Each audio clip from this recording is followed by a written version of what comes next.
In this video, we'll cover the different types of calendars that can be used on your website and how to manage them.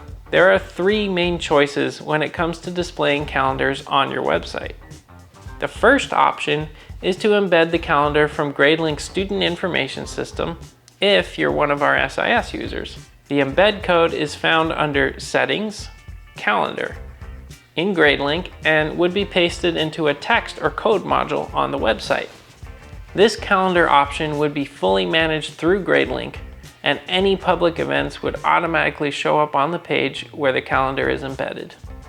The second choice is embedding a Google Calendar on your site. You would need to set up a Google account with a publicly accessible calendar. Then copy and paste the embed code from Google Calendar settings into a text or code module on the website. Events published to the calendar through Google would then automatically show up on the calendar. If events do not show up, you may need to check the privacy settings for your calendar in Google's calendar settings. The third option is the native events calendar that is built into your website.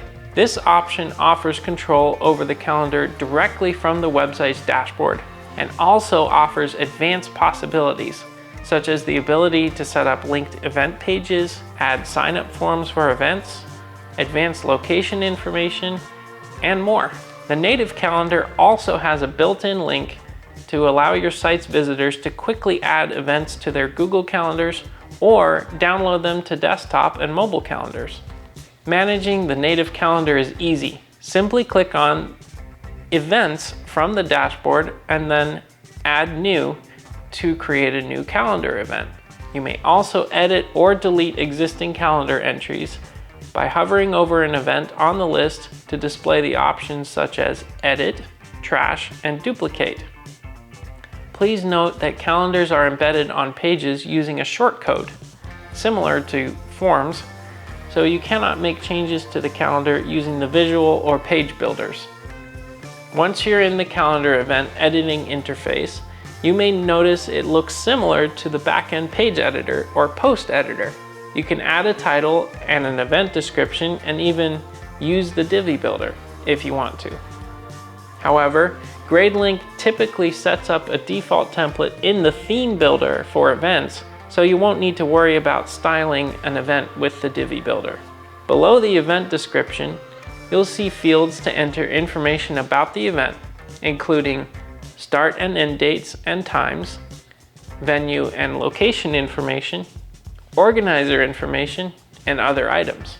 The time and date section allows you to set up multiple recurring events and automatically creates events for future recurrences. If the event takes place all day, simply check the box for all day event. The final step before publishing an event is to assign it to an event category by checking the box next to an event category in the Event Categories module in the left sidebar of the event editing page.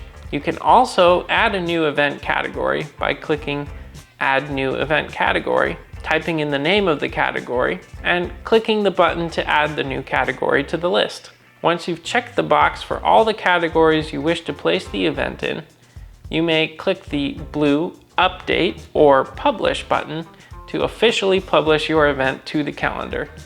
You now know all the essentials of calendar management on your Gradelink website. If you have further questions about the calendar, please be sure to email website support. Please stay tuned for the next lesson.